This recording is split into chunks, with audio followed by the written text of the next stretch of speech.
Tomas Quinn, it's Dublin's to lose. This is the mantra that everyone's out there now. You're in the midst of it, I mean, professionally and as a player. Is there a feeling above in Dublin that this is all too good to be true at the moment, that, you know, why are people talking us up to this level?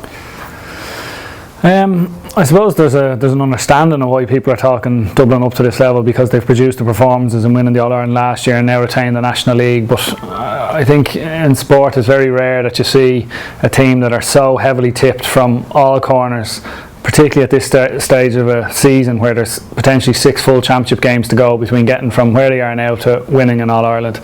I think it's very unusual for a team to go that favoured and continuously deliver and produce the performances required. So I think that's Dublin's biggest challenge, whether they can do that. And is one of Jim Gavin's biggest challenge keeping a lid on everybody within the squad? Yeah, I suppose mentally that's one of the biggest areas that they're going to have to look at themselves, and I think one of the challenges will be for them that tie into that is, can they really learn about themselves if they're winning games? If they go through a couple of games in Leinster delivering dominant performances as we've seen in the recent past, can they sufficiently learn and gain experience from what they'll need come a quarter-final, semi-final stage? And I think that's a big challenge that'll tie in with keeping the expectations and just focusing on that. How big at the moment, Mossy, and you're part of it now professionally, how big is Team Dublin? The backroom as much as the players, it seems to be a massive operation now.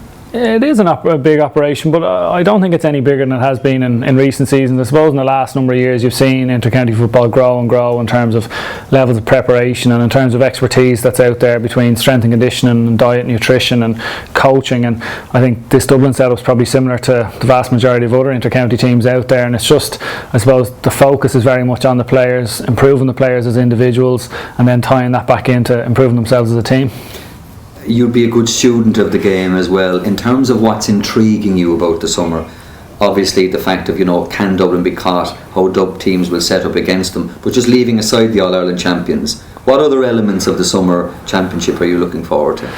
I'm looking forward to seeing how many teams can show an ability to adapt to different styles, because in recent years we've seen Donegal go to that ultra defensive system, but then they adapted themselves into being able to add an attacking side to it. Dublin last year, the kind of standard at the moment seems to be an all-out attacking game. Every team's going out, going 6-on-6, and it's great to watch and it's high scoring, and from a neutral it's brilliant. But I think teams, when it gets to the latter end of the championship, are going to need to show the ability to adapt. Can they go for 15 minutes into a more defensive system but still be effective attacking? And I think that's the intriguing thing for me, to see what teams will be able to separate themselves from the kind of chasing pack. Yeah. You're a player, you're involved with a club, and obviously you're involved professionally now in the GAA. The Sky deal, finally, are you looking forward to it? Do you think it's any threat? Is it something that you welcome? Yeah, I do welcome it. I don't view it as a threat. I think competition is a good thing. I think it'll be very interesting to see how the resources they put into it over the summer in terms of the analysis that they provide. I think a lot of their match day stuff is going to be very similar to other TV shows in terms of what RTE have done, and even TV3 in the past.